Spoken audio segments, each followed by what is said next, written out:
Hello trainees, मैं doctor Santosh Kumar Singh, रचना शिक्षण प्रशिक्षण केंद्र सदर जौनपुर से आज डीएड एससी आईडी के ट्रेनिस के लिए पेपर 12 थ्योरी सेमेस्टर 4 पेपर का नाम है टीचिंग मैथोडोलॉजी सब्जेक्ट, शिक्षण पद्धति विषय, जिसकी फर्स्ट यूनिट टीचिंग मेथड्स शिक्षण विधियाँ की सब unit 1.1 managing content and selecting instructional techniques and TLM, सामग्री प्रबंधन और शिक्षण तकनीकों को चुनना तथा शिक्षण अधिगम सामग्री। शिक्षण अधिगम सामग्री का अर्थ किसी भी कक्षा में जाने से पूर्व तथा किसी भी बच्चे को कुछ पढ़ाने, समझाने या लिखाने से संबंधित जो भी सामग्री जैसे chart paper, flash card, copy, किताबें आदि हम अपने साथ कक्षा में ले जाते हैं, ये उपरोक्त सामग्रियां ही शिक्षण अधिगम सामग्री कहलाती हैं। इसके बिना हम किसी भी कक्षा का निर्माण नहीं कर सकते हैं। बौद्धिक अक्षम बच्चों को बिना शिक्षण अधिगम सामग्री के हम उन्हें कुछ भी सिखाने, समझाने में सफल नहीं हो सकते हैं। किसी भी बच्चे तथा बौद्धिक अक्षम बच्चे को कुछ भी सिखाने से पूर्व शिक्षण अधिगम सामग्री की भूमिका अत्यंत महत्वपूर्ण बन जाती है। कार्टर ए गुड के अनुसार संवेदनाओं के द्वारा बढ़ाए जा सके वह सामग्री सहायक सामग्री कहलाती है। डेड के अनुसार शिक्षण सहायक सामग्री वह सामग्री है जो कक्षा में या अन्य शिक्षण परिस्थितियों में लिखित, प्रदर्शित या बोली गई पाठ्य सामग्री को समझने में सहायता प्रदान करती है। ये दो शिक्षा शास्त्रियों के अनुसार शिक्षण सहायक सामग्री की परिभाषाएं। शिक्षण अधिगम सामग्री का संक्षिप्त परिचय। शिक्षण अधिगम सामग्री शिक्षा के क्षेत्र में बच्चों को किसी भी कौशल को सिखाने, पढ़ाने तथा बताने के लिए बहुत उपयोगी होता है। विशेषकर यह विशेष शिक्षा में बहुत ही उपयोगी है। शिक्षण अधिगम सामग्री विशेष शिक्षा में विशेष बच्चे, जिसमें बौद्धिक अक्षम बच्चों को पढ़ाने में यह अत्यंत ही उपयोगी होता है।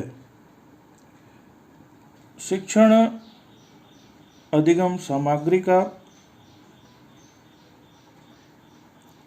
बौद्धिक अक्षम विशेष बच्चों को किसी भी कौशल को तथा शिक्षा से जुड़ी कोई शैक्षणिक गतिविधि को भी आसानी से सिखाया व पढ़ाया जा सकता है।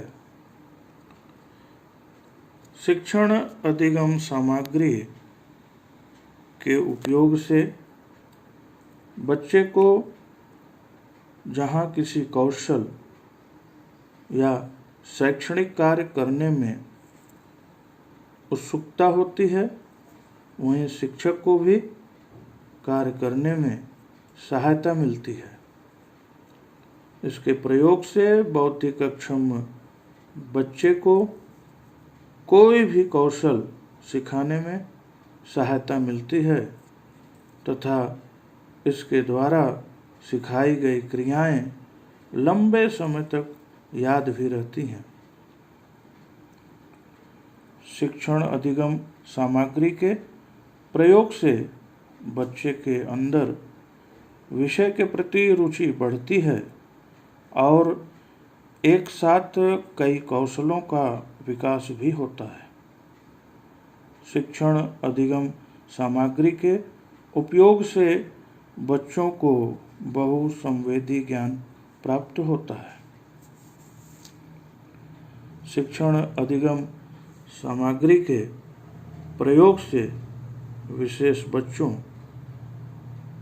बौद्धिक अक्षम बच्चों को किसी कौशल या किसी विषय को समझने में आसानी होती है तथा बच्चा जल्दी से सीखने का प्रयास करता है। इस प्रकार शिक्षण अधिगम सामग्री का उपयोग बच्चों बौद्धिक अक्षम बच्चों के जीवन में इसका महत्वपूर्ण योगदान है। अतः शिक्षक को चाहिए कि वह बौद्धिक अक्षम बच्चों को तथा विशेष बच्चों को कोई भी क्रिया या कौशल को सिखाने हेतु सरल से सरल तथा अधिक से अधिक शिक्षण अधिगम सामग्री का उपयोग करें ताकि बच्चे को सीखने तथा समझने में आसानी हो। सहायक सामग्री का महत्व। शिक्षण सहायक सामग्री के निम्नलिखित महत्व हैं जो क्रमशः इस प्रकार से हैं। पहला, सहायक सामग्री विषय को स्थायी रूप से सीखने समझने में सहायक होती है। दूसरा, यह अनुभवों के द्वारा ज्ञान प्रदान करती है। तीसरा, यह शिक्षक के कार्य व ऊर्जा दोनों की बचत करती है। चौथा, यह विचारों को प्रवाहात्मकता प्रदान करती है। पांचवा, भाषा संबंधित कठिनाइयों को भी दूर करती है। छठवां, अध्यापन रुचिकर होने से छात्र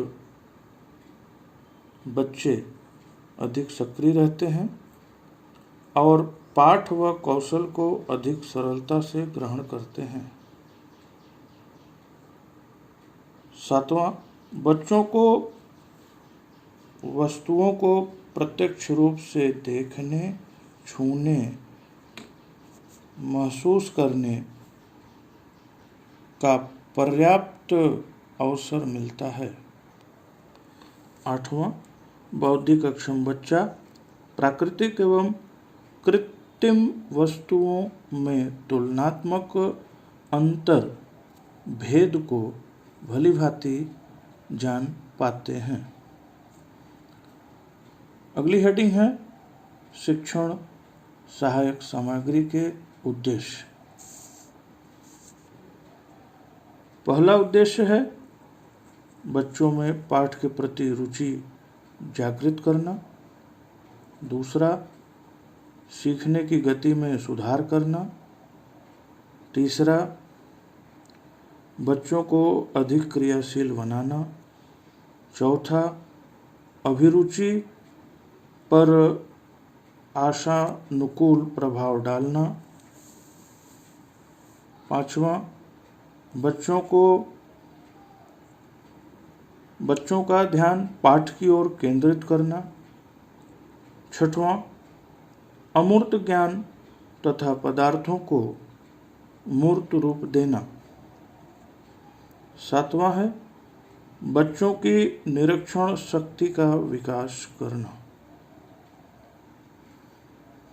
अगली हेडिंग है शिक्षण सहायक सामग्री। प्रयोग करते समय ध्यान देने योग्य बातें। पहला है, ये सामग्रियां बच्चों के अनुभव, समझ एवं इनकी आयु के अनुसार होनी चाहिए। दूसरा, सामग्री पाठ्य वस्तु से संबंधित होनी चाहिए। तीसरा, सामग्री बच्चों में रुचि जागृत करने वाली हो। चौथा, अनावश्यक शिक्षण सामग्री का प्रयोग नहीं किया जाना चाहिए। अगला पांचवा,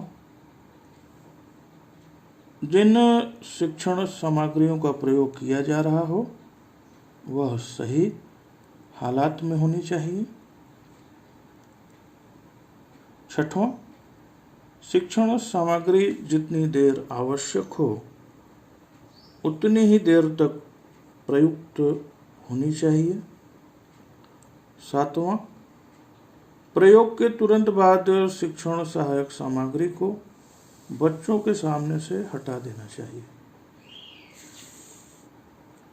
आठवां, उपयोग से पूर्व शिक्षक को एक बार उस सामग्री का कृत्रिम वातावरण में उसका अभ्यास कर लेना आवश्यक है। इस बात का हमें विशेष ध्यान देना है, जो अध्यापक या ट्रेनीज हैं वो बच्चों की कक्षा शुरू करने से पहले एक बार सहायक सामग्रियों का किसी खाली क्लास में उसका खुद से उच्चारण करके प्रैक्टिस करके संतुष्ट होने के उपरांत ही उसका प्रदर्शन बच्चों की कक्षाओं में करना चाहिए। बच्चों में सूक्ष्म तथ्यों को सुनकर समझने की क्षमता नहीं होती है, इसलिए विषय का ज्ञान पाठ्य पुस्तकों के अतिरिक्त स्थूल वस्तुओं की सहायता से दिया जाना आवश्यक है। इस प्रकार से प्रयुक्त होने वाली वस्तु शिक्षण सहायक सामग्री कहलाती है। अच्छी शिक्षण सहायक सामग्री के गुण। पहला है, अच्छी शिक्षण सहायक सामग्री आकर्षक व रुचिकर होनी चाहिए, जिससे विद्यार्थियों का, बच्चों का ध्यान आसानी से केंद्रित हो सके। दूसरा, अच्छी शिक्षण अधिगम सामग्री बच्चों में वांछित परिवर्तन लाने वाला तथा उद्देश्यों की पूर्ति करने वाला होना चाहिए। तीसरा, सहायक सामग्री महंगी नहीं होनी चाहिए। चौथा, अच्छी शिक्षण अधिगम सामग्री आवश्यकता के अनुरूप होनी चाहिए और इसका प्रयोग तभी करना चाहिए जब इसकी आवश्यकता हो। अच्छी शिक्षण सहायक सामग्री के गुण में पांचवा, यह सरल, सस्ता एवं आसानी से उपलब्ध होने वाला हो। छठवां गुण, शिक्षण अधिगम सामग्री इतनी स्पष्ट हो कि प्रत्येक बच्चा अपने स्थान से इसका सही अवलोकन कर सके।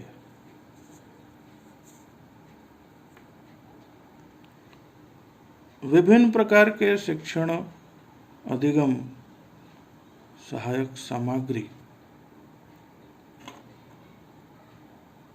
कैसे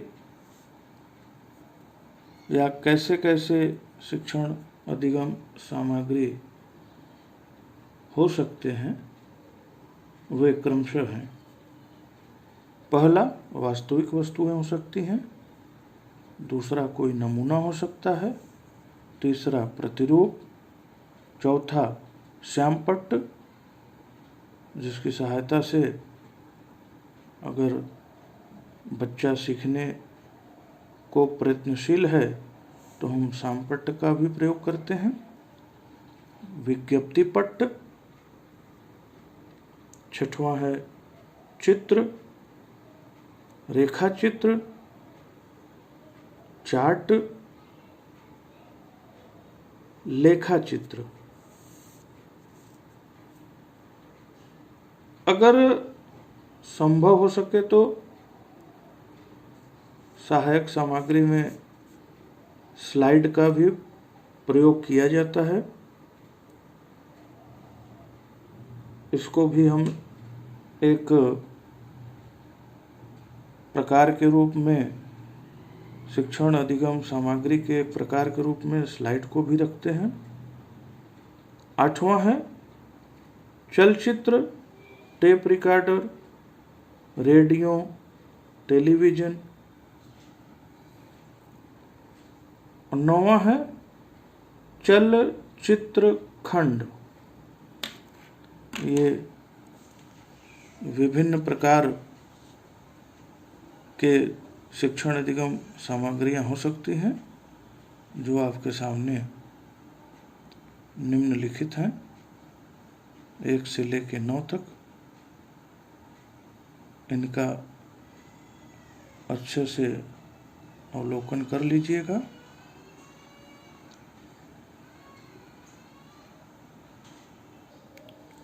पूरी यूनिट को एक बार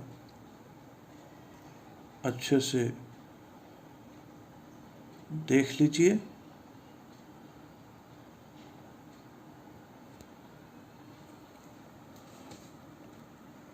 कहीं भी अगर समझ में न आया हो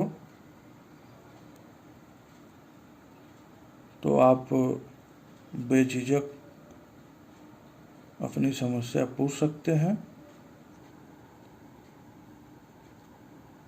आपके एग्जाम में महत्वपूर्ण प्रश्न इस यूनिट से आता है, इसलिए आप इस क्लास को बड़े ध्यानपूर्वक सुनिएगा। आप सभी ट्रेनेस इस यूनिट का अच्छे से अवलोकन कर लें।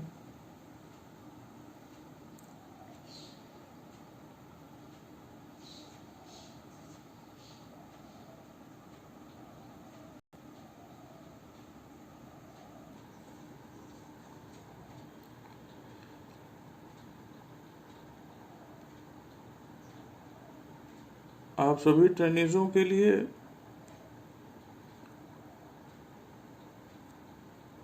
इस यूनिट के अंत में कुछ प्रश्न दिए जा रहे हैं, जिनको बड़ी सावधानी पूर्वक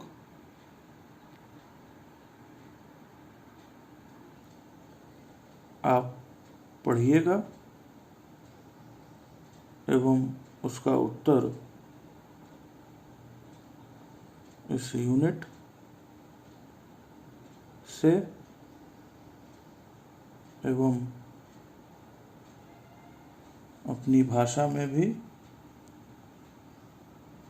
आप लिखने का प्रयास करिएगा।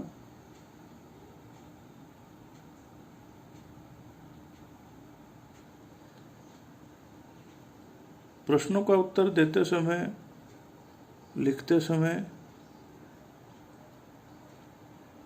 एक बात पर ध्यान दीजिएगा कि यह प्रश्न आपकी परीक्षा में पूछा गया है। इस प्रश्न को आप उसी प्रकार लिखिएगा जैसे कि आपका फाइनल एग्ज़ाम हो रहा है, उसमें यह प्रश्न आया है, आप इसका उत्तर दे रहे हैं। वो दो प्रश्न इस प्रकार से हैं। पहला क्वेश्चन है, शिक्षण अधिगम सामग्री से आप क्या समझते हैं? इसका संक्षिप्त परिचय देते हुए इसके उद्देश्यों तथा महत्व को सविस्तार पूर्वक स्पष्ट लिखें। दूसरा, बौद्धिक अक्षम बच्चे को प्रशिक्षण देते समय सामग्री प्रबंधन के क्या गुण होने चाहिए तथा विभिन्न प्रकार की शिक्षण अधिगम सामग्री का उल्लेख करें। इन दो प्रश्नों के साथ आज की क्लास यहीं पर समाप्त हो रही है। इन दो प्रश्नों का उत्तर आपको लिखकर भेजना है। उसका मूल्यांकन मेरे द्वारा होगा। Thank you.